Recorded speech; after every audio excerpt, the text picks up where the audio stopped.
দলবদলের বাজারে এক নতুন নাটক। রিয়াল মাদ্রিদের তারকা খেলোয়াড় রদ্রিগো গোয়েজের ভবিষ্যৎ এখন এক বড় অনিশ্চয়তার মুখে।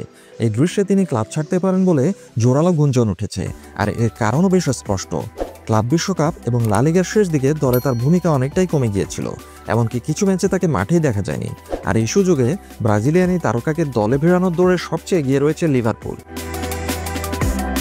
যদিও দলবদলের শুরুতে আর্সেনালের নামও শোনা যাচ্ছিল, কিন্তু চেলসি থেকে উইঙ্গার ননি মাদুয়েকে এবং স্পোর্টিং সিপির ভিক্টর গিয়োকেরেসের সাথে চুক্তি সম্পন্ন হওয়ার পর আক্রমণ ভাগে তাদের খেলোয়াড়ের চাহিদা অনেকটাই কমে গেছে।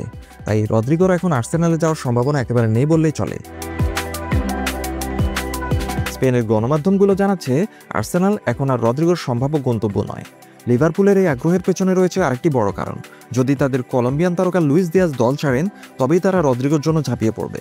জানা গেছে দিয়াজের জন্য লিভারপুল ৮০ মিলিয়ন ইউরো দাবি করছে এবং বায়ার্ন মিউনিখ এই দামেই তাকে কেনার জন্য প্রস্তুত।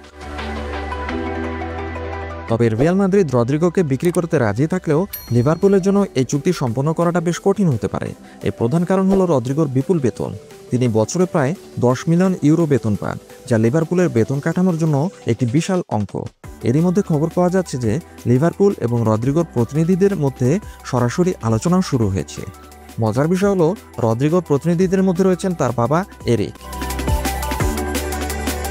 তারকা ফরওয়ার্ড রদ্রিগোকে ক্লাব ছাড়া দিকে আরও এক ধাপ এগিয়ে দিয়েছেন রিয়াল মাদ্রিদের নতুন ম্যানেজার জাভি আলোনসো। তিনি রদ্রিগোকে জানিয়ে দিয়েছেন যে আগামী মৌসুমে দলের নিয়মিত সুযোগ পাওয়া তার জন্য বেশ কঠিন হবে। সাম্প্রতিক মাসগুলোতে রদ্রিগো এবং ক্লাবের মধ্যে সম্পর্ক কিছুটা তিক্ত হয়ে গিয়েছে, বিশেষ করে যখন তার বাবা এরিক গত মৌসুমে দলে তার ছেলের ভূমিকা নিয়ে সরাসরি প্রকাশ্যে অসন্তুষ্টি প্রকাশ করেছিলেন। সব মিলিয়ে রদ্রিগোর সান্তিয়াগো বার্নাবু ছাড়ার সম্ভাবনাই এখন বেশ জোরালো বলে মনে হচ্ছে।